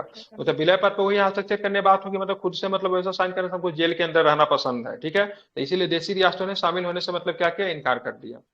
भारत सरकार ने 1935 के अंदर गवर्नर जनरल की नियुक्ति की गई, ब्रिटिश प्रांत के प्रतिनिधि के रूप में, संघीय शक्तियों के प्रयोगकर्ता अधिकारी के रूप में नियुक्ति की गई थी, ठीक है। अब आते हैं यहाँ पे, देखिए, भारत शासन अधिनियम 1935 के अंतर्गत केंद्रीय प्रांतीय सरकारों के मध्य वैधानिक शक्तियों के विभाजन है तो कितनी सूचियां बनाई गई थी? तो सबसे पहले 3 सूची, 3 बनाई गई थी। संघ सूची में 59 विषय, प्रांत में 54, ठीक है, समवर्ती में मतलब क्या थे? 36 विषय थे, ठीक है। और इन सारे विषयों में अगर कोई ऐसी विषय अगर नहीं शामिल है तो उसको अवशिष्ट शक्तियां के अंतर्गत रखा गया था, वो पावर वायसराय को दे दिया गया था कानून बनाने के लिए, ठीक है। तो तीनों में अगर कुछ नहीं ना शामिल होगा तो वही सब्जेक्ट अवशिष्ट शक्तियां के अधीन आती थी। 1935 के अधिनियम के अंतर्गत संघीय सूची में रखे गए प्रमुख विषय थे सशस्त्र सेनाएं, डाक तार, मुद्रा रेल, विदेशी मामले, अखिल भारतीय सेवाएं। देखिए, हमारे यहाँ 2 प्रकार की सेवाएं हैं, ठीक है, ध्यान में रखेंगे। एक अपना सेंट्रल का सेवा है, एक अपना राज्य का सेवा है। दूसरा जो होता है अखिल भारतीय सेवा हो, तो संघ और राज्य के लिए, दोनों के लिए एक होता है, ठीक है। मैंने पढ़ा था सेंट्रल स्टेट रिलेशन में लक्ष्मीकांत में। देखिए, अगर आप रेलवे की नौकरी करते हैं तो आप संघ किसके? केंद्र के अधीन सेवा कर रहे हैं। आप इनकम टैक्स में है तो केंद्र के अधीन सेवा कर रहे हैं, ठीक है। अगर आप मान लीजिए किसी पोस्ट ऑफिस में काम कर रहे हैं तो केंद्र के अधीन सेवा कर रहे हैं, ठीक है। लेकिन आप पुलिस विभाग में है, ठीक है, आप मान लीजिए किसी स्कूल में काम कर रहे हैं तो स्टेट के अधीन सेवा कर रहे हैं आप। एक होता है अखिल भारतीय सेवा, तीसरा प्रकार की सेवा है, ठीक है। वो मतलब क्या होता है? एक ऐसा सेवा है जिसको ट्रेन तो मतलब करेगा संघ सरकार, मतलब यूपीएससी का एग्जाम कौन लेगा? संघ सरकार लेगा। यूपीएससी के अधिकारी को ट्रेन कौन करेगा? ठीक है, कौन करेगा? संघ सरकार करेगा। और यूपीएससी के अधिकारी को नियुक्ति कहाँ करवा देगा? उसको, उनको जो मिलता है, क्या मिलता है उनको यार? कैडर मिलता है। कैडर कहाँ मिलता है? स्टेट कैडर मिलता है। तो उसको पाला पोसा कौन? केंद्र सरकार। उसको ट्रेन किया कौन? केंद्र सरकार। उसको भेज दिए कहाँ पे? स्टेट में सर्व करने के लिए। और इसमें एक पावर और भी है, केंद्र सरकार जब उसको बुलाएगा तब उसको वापस भी आना है, इसको डेपुटेशन बोलते हैं। जैसे कि बात के IAS अधिकारी जो होते हैं, ठीक है, कार्मिक मंत्रालय के अधीन काम करते हैं। कार्मिक मंत्रालय का प्रमुख कौन होता है? PM साहब होते हैं। उसके IPS अधिकारी की बात करेंगे तो ध्यान में गृह मंत्रालय का अधीन काम करता है। गृह मंत्रालय के हेड कौन होते हैं? गृह मंत्री होते हैं, जो कि केंद्र सरकार का हिस्सा है। तो इसी तरीके से अखिल भारतीय सेवा तीसरा प्रकार का सेवा है, जिसपे एक तरह से देखेंगे तो ये थोड़ा सा संघात्मक व्यवस्था का दोष भी है, ठीक है। क्या है? दोष भी है, क्योंकि अगर चाहे तो इसमें मतलब क्या कर सकता है? केंद्र अगर चाहे तो शासन व्यवस्था को क्या कर सकता है? परिवर्तन कर सकता है, ठीक है। अमेरिका में अखिल भारतीय सेवा का प्रावधान नहीं किया गया, इसलिए संघात्मक शासन व्यवस्था का सबसे बढ़िया स्वरूप अमेरिका में होता है। वहां पे राज्य का अपना सेवा है, केंद्र का अपना सेवा है, ठीक है। राज्य का अपना न्यायालय है, केंद्र का अपना न्यायालय है। तो केंद्र किसी भी परिस्थिति में मतलब राज्य के ऊपर दबाव नहीं बना सकती, इसलिए अमेरिका के संदर्भ में कहा जाता है शक्ति जो होता है राज्य से केंद्र की तरफ जाता है। मतलब वहां पर राज्यों ने केंद्र को शक्ति दिया है, केंद्र ने राज्यों को शक्ति नहीं दिया। लेकिन भारत का फेडरल सिस्टम में क्या? शक्ति केंद्र से राज्य की तरफ आती है, अवशिष्ट शक्तियां भी केंद्र के पास है, जबकि वहां पर राज्य के पास अवशिष्ट शक्तियां है। अमेरिका में जाएंगे तो अवशिष्ट शक्तियां किसके पास है? राज्य के पास। मतलब जो विषय केंद्र के पास नहीं है, राज्य के पास भी नहीं है, तो वहां पर राज्य के पास वो विषय है। वहाँ के राज्यों ने संघ बनाया है, लेकिन भारत के बिल्कुल सापेक्ष में हाँ, कहा जाता है कि भारत के संघ ने राज्य बनाया है। बिल्कुल। इसीलिए वहां पे कैसा है, वहां पे अविनाशी राज्य, अविनाशी संघ है। अमेरिका में राज्य क्या है, अविनाशी है, संघ भी अविनाशी है। अब भारत में क्या है, संघ अविनाशी है लेकिन राज्य विनाशी है, मतलब राज्य भारत विनाशी विनाशी है। राज्यों का अविनाशी संघ है। ठीक है, संघ। चलिए बहुत बातें हो गई, आगे चलते हैं। भारत सरकार अधिनियम 1935 के अंतर्गत केंद्रीय कार्यपालिका के आरक्षित विषयों का प्रशासन किया जाता था गवर्नर जनरल तथा उनकी 3 सदस्यीय परिषद के द्वारा की जाती थी। ठीक है, अब आते हैं 1935 के अधिनियम के अनुसार केंद्रीय कार्यपालिका के हस्तांतरित विषयों का प्रशासन किया जाता था किनके द्वारा, हस्तांतरित विषय तो गवर्नर जनरल और उसके मंत्रिमंडल के द्वारा। ठीक है, ध्यान में रखेंगे। भारत सरकार अधिनियम 1935 में मंत्रिमंडल की बैठकों की अध्यक्षता का अधिकार किसी के पास था, वही गवर्नर जनरल अगर लिख रहे हैं तो उसको वायसराय समझिएगा। ठीक है, वायसराय के पास था। अब चलेंगे, भारत सरकार अधिनियम 1935 के अनुसार केंद्रीय कार्यपालिका के आरक्षित विषयों के संदर्भ में गवर्नर जनरल किसके अधीन ला दिया था, तो भारत सचिव के अधीन थे। बिल्कुल। आप चलेंगे 1935 के अधिनियम के अनुसार केंद्रीय मंत्रिमंडल के सदस्यों की नियुक्ति, पदच्युति, केंद्रीय विधानसभा का सत्र आहूत करना, विधेयकों की स्वीकृति की घोषणा करना, सारे के सारे जो था वायसराय के पास पावर था, मतलब गवर्नर जनरल के पास। भारत सरकार अधिनियम 1935 के संघीय विधानमंडल व्यवस्थापिका कितनी सदस्यीय बन गई, 2 सदन बन जाता है। ठीक है, ध्यान रखेंगे। 1919 में प्रांतों में भी 2 सदन था। प्रांतों के पास मतलब डायरकी की शुरुआत की गई थी, क्या बोलते हैं, द्वैध शासन की शुरुआत की गई थी, जो कि 1935 में समाप्त कर दिया जाता है। 1935 के अधिनियम के अंतर्गत संघीय विधानमंडल के सदनों के प्रावधानित संख्या कितनी थी, उच्च सदन में 260 तथा निम्न सदन में कितने थे, 375 थे। अब भारत सरकार ने 1935 में निम्न सदन का कार्यकाल कितना होता था, 5 वर्ष का होता, अभी भी होता है। भारत सचिव के लिए अधिकतम 6 तथा न्यूनतम 3 परामर्शदाता नियुक्ति करने का प्रावधान किस अधिनियम के तहत किया गया, 1935 के तहत। भारत सरकार अधिनियम 1935 में संशोधन अथवा परिवर्तन करने की शक्ति किसे दी गई, ब्रिटिश संसद के पास थी। 1935 के अधिनियम के अधीन प्रांतीय क्षेत्र के प्रशासन का नियंत्रण किसे दिया गया, मंत्रिमंडल को। ठीक है, 1935 के अधिनियम में मंत्रिमंडल किसके प्रति उत्तरदायी थी, केंद्रीय विधानसभा। ठीक है, ध्यान में रखेंगे। 1935 के अधिनियम के तहत प्रांतीय विधानसभा के कार्य का संचालन संबंधी नियमों का निर्माण कौन करता था, प्रांत में, ठीक है, गवर्नर करता था। ठीक है, 1935 के अधिनियम के अनुसार प्रांतीय विधानसभा में अनुदान मांग रखने के लिए, ठीक है, वोट ऑन अकाउंट, जिसको वोट ऑन अकाउंट कहते हैं, अनुदान, ठीक है, किनकी अनुमति आवश्यक थी, गवर्नर की। अभी भी राष्ट्रपति की अनुमति लेते हैं, ठीक है, इसके लिए, अनुदान के लिए। अब चलते हैं आगे। 1935 के अधिनियम के द्वारा किन प्रांतों में द्विसदनीय विधानमंडल की व्यवस्था की गई, द्विसदन कहाँ कहाँ पे था, ध्यान रखें, बंगाल में था, बिहार में था, असम में था, बंबई में था, मद्रास में था और संयुक्त प्रांत में था। ठीक है, 6 जगह पे था। ठीक है, ध्यान रखें, संयुक्त प्रांत को यूनाइटेड प्रोविंस, ठीक है, मतलब यूपी, उत्तर प्रदेश उसी को कहते हैं। ठीक है, कहाँ कहाँ पे था, 6 जगह पे था। कभी कभी एग्जाम में पूछेगा कहाँ पे नहीं था, ठीक है, तो आप ध्यान में रखो। ठीक है, बंगाल में था, बिहार में था, असम में था, बंबई में था, मद्रास में था और संयुक्त प्रांत में क्या था, द्विसदनीय व्यवस्था था। ठीक है, आप इसे याद रखिएगा, इंपॉर्टेंट है। आते हैं, ठीक है, इंस्ट्रूमेंट ऑफ इंस्ट्रक्शन। ठीक है, भारत सरकार ने 1935 के अंतर्गत, ठीक है, अंतर्निहित अनुदेश प्रपत्र, जिसके इंस्ट्रूमेंट ऑफ इंस्ट्रक्शन को भारत संविधान के किस रूप में समावेशित किया गया, बहुत इंपॉर्टेंट प्रश्न है। राज्य के नीति निर्देशक, डीपीएसपी के रूप में। ठीक है, तो इसको इंस्ट्रूमेंट ऑफ इंस्ट्रक्शन कहा जाता है, 1935 के एक्ट से उसको उठाया गया। ठीक है, हालांकि आयरलैंड के संविधान से इसको लिया गया है, आयरलैंड ने भी कहीं से दिया था, क्या नाम था उसका, क्या नाम है, छोटा सा देश है, स्वीडन है क्या, ठीक है, स्पेन, वेरी गुड, स्पेन, हाँ, स्पेन से। इंस्ट्रूमेंट ऑफ इंस्ट्रक्शन जो था वही जो था क्या, राज्य के नीति निर्देशक तत्व थे। ठीक है, आगे आते हैं। 1935 के अधिनियम के अनुसार केंद्रीय विधायिका के दोनों सदनों में किसी विधेयक के संदर्भ में मतभेद की स्थिति में उसे सुलझाने के लिए किसके द्वारा दोनों सदनों का संयुक्त आयोजन किया जाता था, वायसराय के द्वारा। ठीक है, देखिए उस समय जो सब काम वायसराय करेगा ना, वही सब काम आगे चल के कौन करेंगे, हम करेंगे, आप करेंगे, फिर राष्ट्रपति करेंगे, कौन करेंगे, राष्ट्रपति करेंगे। ठीक है, ध्यान में रखेंगे। आगे देखेंगे, 1935 के अधिनियम के अधीन संघ तथा इसमें सम्मिलित इकाइयों के मध्य संवैधानिक विवादों के निपटारे हेतु किस न्यायालय की स्थापना की गई थी, इसी को बोलेंगे संघीय न्यायालय। और संघीय न्यायालय की स्थापना 1935 के एक्ट में तो थी, लेकिन इसकी स्थापना की कब गई थी, 1937 में। बोल क्यों नहीं रहे यहाँ पर, ठीक है। चलिए आगे चलेंगे, ठीक है। संघ सरकार द्वारा राज्यों का आदेश देने का विचार भारत के संविधान निर्माताओं ने किस अधिनियम से प्राप्त किया?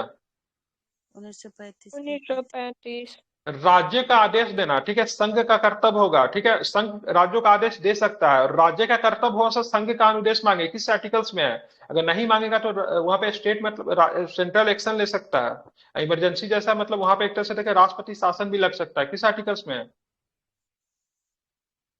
मतलब संघ के द्वारा दिए गए निर्देश का पालन करने का कर्तव्य राज्य को होगा, अगर नहीं पालन करेगा तो उसे संवैधानिक तंत्र की विफलता मानी जाएगी और वहां पे लगाया जाएगा 365, ठीक है। तो राज्य में राष्ट्रपति शासन 365 के आधार पर भी लग सकता है, ठीक है। अगर संघ के निर्देश को अगर राज्य मानने से इनकार कर देता है, तो कोरोना हो गया और संघ ने मतलब बोला से भाई साहब वहां पे क्या करो, बंद वगैरह करो, सब कुछ को पूरा अच्छा से व्यवस्था करो, और संघ बोलता है, राज्य बोलता है नहीं हम नहीं करेंगे, तो ऐसे कंडीशन 365 के आधार पे, ठीक है, राज्यपाल अनुशंसा कर सकते हैं राष्ट्रपति से संवैधानिक तंत्र विफल हो गया है, ठीक है, फेडरल सिस्टम का पालन नहीं किया जा रहा, 365 लगाइए, ठीक है। और संघ का कर्तव्य होगा कि राज्य की रक्षा करे बाहरी आक्रमण से, वह है 355 में। किसमें है? 355 में। मणिपुर में क्या लगा था अभी? 355 ही लगा था, ठीक है, समझ गए। 355 में सरकार वगैरह बर्खास्त नहीं होती है, ठीक है। इसलिए केंद्र में जिसकी सरकार रहे तो उसके राज्य में अगर ये सब होता है ना तो वहां पे 355 लगता है, अगर दूसरी की सरकार है तो 356 भी लगा सकता है, समझे। आगे चलते हैं। 1935 के अधिनियम के द्वारा स्थापित होने वाला फेडरल न्यायालय में न्यायाधीशों की संख्या कितनी थी? एक न्यायाधीश थे, दो अन्य एक न्यायाधीश थे या दो, मतलब क्या की बात करेंगे ना, दो जो थे मुख्य न्यायाधीश थे, ठीक है, सॉरी दो अन्य न्यायाधीश थे, मिस्टेक। 1935 के अधिनियम के अंतर्गत स्थापित फेडरल न्यायालय में न्यायाधीशों की नियुक्ति किनके द्वारा की जाती थी? तो ब्रिटिश सम्राट के द्वारा, ठीक है। अभी नियुक्ति राष्ट्रपति के द्वारा होती है, ठीक है, मुख्य न्यायाधीश की। अब आते हैं 1935 के अधिनियम के अधीन स्थापित फेडरल न्यायालय के न्यायाधीशों की सेनावर्ती की आयु कितनी थी? अभी भी उतना ही है, अभी भी उतना ही है। 1935 के अधिनियम के द्वारा स्थापित फेडरल न्यायालय को प्राप्त अधिकार कौन था? प्रारंभिक था, अपीलीय था, परामर्शदात्री था, ठीक है, ध्यान में रखेंगे। अभी भी है शादी है, अभी भी है ना, प्रारंभिक भी है, अपीलीय भी है, परामर्शदात्री है, इसमें एक दो और भी ऐड है। 1935 के अधिनियम के अंतर्गत गठित फेडरल न्यायालय के निर्णयों के विरुद्ध अपील की जा सकती, कहां पे की जा सकती थी? प्रिवी काउंसिल कहाँ पे था? कहाँ पे था प्रिवी काउंसिल? लंदन में था प्रिवी काउंसिल, ठीक है। हालांकि जो भी बेचारा अपील करता था वो अगर भारतीय होता तो चुनाव हारी, वो वोट वो हार ही जाता था वो, ठीक है। ऐसा कोशिश किसने किया था? एक बार अपील किया था इसने, ठीक है, क्या नाम है इनका, मानहानि का दावा किया था, सॉरी, किसने किया था? वैलेंटाइन सीरियल के ऊपर तिलक जी ने एड़ी चोटी की मतलब जोर लगा दिया, लेकिन वो मतलब हार गए, केस हार गए, ठीक है। इस अधिनियम के द्वारा संवैधानिक निरंकुशता का सिद्धांत प्रवृत्त किया गया। संवैधानिक निरंकुशता किसमें? भारत सरकार अधिनियम 1935 के द्वारा। किस अधिनियम के द्वारा बर्मा तथा अदन को भारत के शासन से पृथक कर दिया गया? किसमें? 1935। बिल्कुल 1935 में। तो बर्मा का प्रशासन भारत से चला जाता था, 1935 में उसको अलग कर दिया गया, ठीक है। आप चलेंगे, ठीक है। 1935 के अधिनियम के बारे में किसने कहा था? एक कार जिसमें ब्रेक तो है पर इंजन ही नहीं है। पंडित जवाहरलाल नेहरू। पंडित जवाहरलाल नेहरू किस अधिनियम को गुलामी का अधिकार पत्र या फिर दास्ता का आज्ञा पत्र कहा था? किसके बारे में? भारत शासन अधिनियम 1935। बिल्कुल। किस वायसराय ने कहा था कि भारत सरकार अधिनियम 1935 इसलिए पास किया गया क्योंकि हम समझते हैं कि भारत में अंग्रेजी प्रभुत्व बरकरार रखने के लिए सर्वोत्तम तरीका है? लॉर्ड लिटको। गांधी जी लॉर्ड लिटको के संदर्भ में कहते हैं अभी तक जितने भी वायसराय उसमें से सबसे आक्रामक था ये, ठीक है, समझ रहा है ना। इनके समय प्रमुख घटनाएं भी हुई, 1942 वाला भी तो 42 वाला इसी के समय ना, लिटको था नहीं, इसके बाद आता है। लिटको कब से कब तक था? जीना बोले थे कि सड़ा गला अधिनियम है।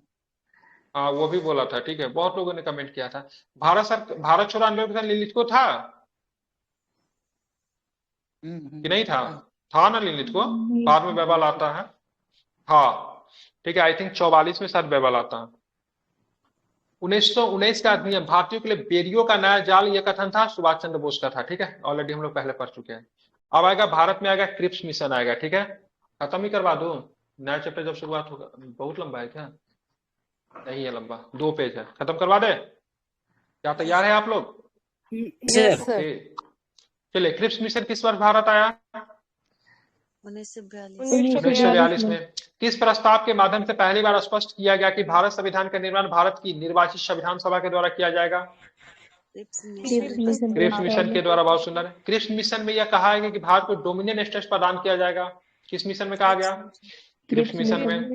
ठीक है। भारत में संघीय व्यवस्था का निर्माण होगा जिसमें ब्रिटिश प्रांत में विदेशी रियासतें भी शामिल होंगे। प्रस्ताव लाया गया था किसके माध्यम से? क्रिप्स मिशन के माध्यम से। प्रांतों एवं रियासतों के लिए संविधान को स्वीकार करने का अस्वीकार करने की शक्ति का प्रावधान किसमें दिया गया? मतलब प्रांतों या रियासतों के लिए संविधान को स्वीकार करने अस्वीकार करने की शक्ति का प्रावधान दिया गया क्रिप्स मिशन प्रस्ताव में। मुस्लिम लीग एवं कांग्रेस दोनों ने किस प्रस्ताव को अस्वीकार कर दिया? क्रिप्स प्रस्ताव को। मुस्लिम लीग ने क्रिप्स प्रस्ताव को क्यों अस्वीकार क्यों किया? क्योंकि क्रिप्स मिशन पे पृथक पाकिस्तान की मांग को अस्वीकार कर दिया, इसलिए बोला हम भी अस्वीकार करते हैं। कांग्रेस ने क्रिप्स मिशन को अस्वीकार क्यों कर दिया? क्योंकि कांग्रेस पूर्ण स्वतंत्रता की मांग कर रही थी, जबकि क्रिप्स मिशन में केवल डोमिनियन स्टेटस की बात कही गई थी, इसलिए बोला हम तो न ले रहे। ठीक है। किसने क्रिप्स प्रस्ताव को पोस्ट डेटेड चेक कहा? महात्मा गांधी। मतलब ये एक ऐसा बैंक का चेक है जो कि बैंक दिवालिया घोषित होने वाला, पैसा लेने जाओगे तो आपको कुछ नहीं मिलने वाला है। ठीक है। अब आते हैं कैबिनेट मिशन 1946। कैबिनेट मिशन कब आई? 1946 में। बिल्कुल। कैबिनेट मिशन के सदस्य कौन थे? स्टेफोर्ड क्रिप्स थे, Pethick Lawrence, A V Alexander. Cabinet mission के अध्यक्ष कौन थे? ये लॉरेंस थे। हाँ बिल्कुल ठीक है, पैथिक लॉरेंस थे। ठीक है। वह मिशन जिसे संविधान निर्माण की निकाय को स्वीकृति दी कौन सा था? Cabinet mission. कैबिनेट मिशन योजना के अंतर्गत निर्वाचनी परिषद में प्रत्येक प्रांत को आवंटित सदस्य संख्या निर्धारित करने के लिए एक सदस्य की कितनी संख्या निर्धारित की गई थी? 10 लाख जनसंख्या। 10 लाख। ठीक है। किस मिशन ने संविधान निर्माण निकाय के गठन हेतु की निर्वाचित प्रांतीय विधानसभाओं को निर्वाचक निकाय के रूप में उपयोग किए जाने को सर्वाधिक न्यायोचित एवं व्यवहार योजना बताया था? Cabinet mission. इस मिशन के अंतर्गत भारत में ढीला ढाला संघवाद का निर्माण का प्रस्ताव किया गया था। कैबिनेट मिशन द्वारा निर्धारित की गई सब किसी में था? कैबिनेट मिशन में। ठीक है। कैबिनेट मिशन में। कैबिनेट मिशन द्वारा निर्धारित की गई संविधान के निर्माण सभाओं की संख्या कितनी थी? 389। कैबिनेट मिशन द्वारा निर्धारित संविधान निर्माण की कुल संख्या 389 ब्रिटिश प्रांत को आवंटित की गई थी। ब्रिटिश प्रांतों को आवंटित की गई सीटों की संख्या कितनी थी 389 में से? 296 पर। 296। जबकि बात करें कैबिनेट मिशन द्वारा निर्धारित ठीक है संविधान सभा चीफ कमिश्नर सीटों की संख्या कितनी थी? 4। ये 4 को चीफ कमिश्नर के नाम लिखा लीजिए। ठीक है। A for Ajmer, B for Baluchistan, C for Coorg, D for Delhi, A B C D. ठीक है। 4 को कमिश्नरी कौन था? A for Ajmer, B for Baluchistan, C for Coorg और डी फॉर क्या? दिल्ली। ठीक है। 4 कमिश्नरी का नाम आपको क्या रखना, ध्यान रखना, पूछा जाता है। ठीक है। देशी रियासतों की संख्या कितनी थी जिन्होंने बोला हम तो शामिल ना हो रहे हैं? ठीक है। मतलब कुछ ने शामिल नहीं हुआ था, कुछ शामिल हुआ भी था बाद में जाके, लेकिन एक जो था पूरी तरीके से अंतिम तक शामिल होने से इनकार कर दिया। वो कौन था? हैदराबाद ने नहीं शामिल, संविधान सभा में हैदराबाद नहीं शामिल हुआ था। ठीक है। कैबिनेट मिशन योजना के तहत प्रत्येक ब्रिटिश प्रांत को आवंटित की गई सीटों का निर्धारण कितने समुदाय के रूप में किया गया था? उनकी जनसंख्या के अनुपात में किया गया था। कौन कौन था? 3 था। ठीक है। मुस्लिम, सिख। ठीक है। बाकी सबके सब आते थे सामान्य में आते थे। ठीक है। मतलब हिंदू किस में आएंगे? सामान्य के अंतर्गत आएंगे। ठीक है। मुस्लिम सिख जो थे अलग अलग थे, बाकी सबके सब सामान्य में आते थे। कैबिनेट मिशन योजना के तहत देशी रियासतों का प्रतिनिधित्व का चयन का प्रावधान किसके द्वारा किया गया? तो रियासत के प्रमुखों के द्वारा दिया गया था। ठीक है। रियासत के प्रमुखों के द्वारा दिया गया था। ठीक है। ध्यान में रखेंगे, मतलब वो तय करेंगे। अब बाकी लोगों ने मतलब कैसे आया था? डबल फिल्टर थ्योरी कहते हैं। ठीक है। अभी बोलोगे डबल फिल्टर थ्योरी क्या होता है, तो 1945 में चुनाव हुआ था। तो 1945 में चुनाव हुआ था जिसे जनता ने डायरेक्ट पार्टिसिपेट किया था। हालांकि 11-12% जनता ने पार्टिसिपेट किया था, तो मैं तो इसको यूनिवर्सल फ्रेंचाइज नहीं मानता हूँ। विद्वानों ने भी इसे यूनिवर्सल फ्रेंचाइज नहीं माना है, लेकिन जो भी 11-12% लोगों ने वोट किया उनसे चुन कर प्रांतीय विधानसभा में गए। और फिर प्रांतीय विधानसभा के सदस्यों ने अपनों में से चुनकर, मतलब हीरा को चुनकर, मतलब क्या क्या संविधान सभा में भेजा था। इसीलिए कहा जाता है उस समय देश के ठीक है जितने भी मतलब पढ़े लिखे, जितने भी विद्वान, जितने भी प्रमुख चेहरा थे, सबके सब संविधान सभा में थे, लेकिन 2 व्यक्ति नहीं थे। एक गांधी नहीं थे और दूसरा कौन थे? नेहरू नहीं थे। ठीक है। अब भारत की आजादी के 1 साल के बाद दोनों को ही निपटा दिया जाता है, जो कि आप लोग जानते ही है। एक निपट जाते हैं, एक को निपटा दिया जाता है। आगे चलेंगे। भारत में अंतरिम सरकार का गठन आता है। ठीक है। अंतरिम सरकार। अब अंतिम सरकार की गठन कैसे होता है उसको देखिए। ठीक है। भारत में अंतिम सरकार का गठन होता है, यही अंतिम सरकार से गठन में जो बनेगा ना, वही आगे चल के इसी के सदस्य जो थे उसमें पार्टिसिपेट करेंगे संविधान सभा के निर्माण में, ठीक है। उसको अंतरिम गवर्नमेंट बोलते हैं, ठीक है। भारत में अंतिम सरकार का गठन किस प्रस्ताव के माध्यम से किया गया? Cabinet mission. भारत में अंतिम सरकार की घोषणा कब की गई? 24 अगस्त। अब कुछ लोग ना संविधान सभा के सदस्यों के कहां से जोड़ देते पता है आपको? 1937 में वो इलेक्शन हुआ था ना, सब समझते वहां से उठ के चला गया, नहीं उसमें के उधर से नहीं आया था, ठीक है, इधर ही था, ठीक है। ध्यान रखें 1945 में भी चुनाव हुई थी अंतिम सरकार बनाने के लिए, जो 1946 में सरकार गठन हुआ था। कैबिनेट मिशन योजना के तहत कितने सदस्यीय अंतिम सरकार के गठन का प्रावधान किया गया था? ठीक है, 14 थे उसमें, 6 कांग्रेस से, 5 मुस्लिम के थे, 1 एंग्लो इंडियन थे, 1 सिख था और 1 पारसी था। जवाहरलाल नेहरू के नेतृत्व में 12 सदस्यीय अंतिम मंत्रिमंडल का गठन कब किया गया? 2 सितंबर 1940। 2 सितंबर 1940 को। अंतिम सरकार के पुनर्गठन के बाद मुस्लिम लीग ने कितने प्रतिनिधियों के मंत्रिमंडल में शामिल किया? 5। ठीक है, 5 को शामिल किया, ठीक है। अब यहाँ पे देख अंतिम सरकार देखेंगे आप लोग, चलिए देखिए, ठीक है। टोटल 14 होंगे जिसमें 9 + 5 होता है, ठीक है। डाटा कितना है? 9 + 5, 5 को मुस्लिम लीग के और 9 को कांग्रेस का हो जाता है अंतिम तक, ठीक है। जवाहरलाल नेहरू सबके पास होता है, कभी कभी पूछ देता है। उपाध्यक्ष थे, अध्यक्ष तो भाई अभी भी कौन रहेगा? वायसराय ही रहेगा, ठीक है। और इसमें उपाध्यक्ष कौन था? नेहरू जी थे। विदेशी एवं राष्ट्रमंडल मामले थे, ठीक है। सरदार वल्लभ भाई पटेल के पास, आप लोग पढ़िए ना, क्यों नहीं बोल रहे? सरदार वल्लभ भाई पटेल के पास क्या था? गृह सूचना प्रसारण विभाग और लियाकत अली खान मुस्लिम लीग के थे, क्या था? वित्त विभाग था। बिल्कुल वित्त विभाग था, ठीक है, ध्यान में रखेंगे। उसके बाद बात हम करेंगे तो आप हमें ये बताइए, ठीक है, बलदेव सिंह के पास क्या था? रक्षा विभाग। रक्षा विभाग था, बहुत सुंदर, ठीक है। बलदेव सिंह के पास क्या था? रक्षा था। उसके बाद हम लोग चलेंगे आगे, ठीक है, बताना है। जॉन मथाई के पास क्या था? उद्योग और आपूर्ति विभाग। उद्योग और आपूर्ति था। सी राजगोपालचारी जी के पास क्या था? शिक्षा विभाग। शिक्षा था। गजनफर अली के पास क्या था? स्वास्थ्य विभाग। विधि विभाग। विधि विभाग। जोगेंद्रनाथ मंडल जो था ना, हिंदू थे लेकिन मुस्लिम लीग के सदस्य थे, ठीक है, ध्यान रखेंगे। एस.सी. भाभा के पास क्या था? इनके पास कार्य स्थान एवं बंदरगाह था। प्रश्न पूछ दिया जाता है। खाद्य एवं कृषि विभाग था। रेलवे विभाग। उन्होंने प्रेम विभाग किया था आसफ अली से, तो इसलिए अरुणा आसफ अली बन गई थी, ठीक है।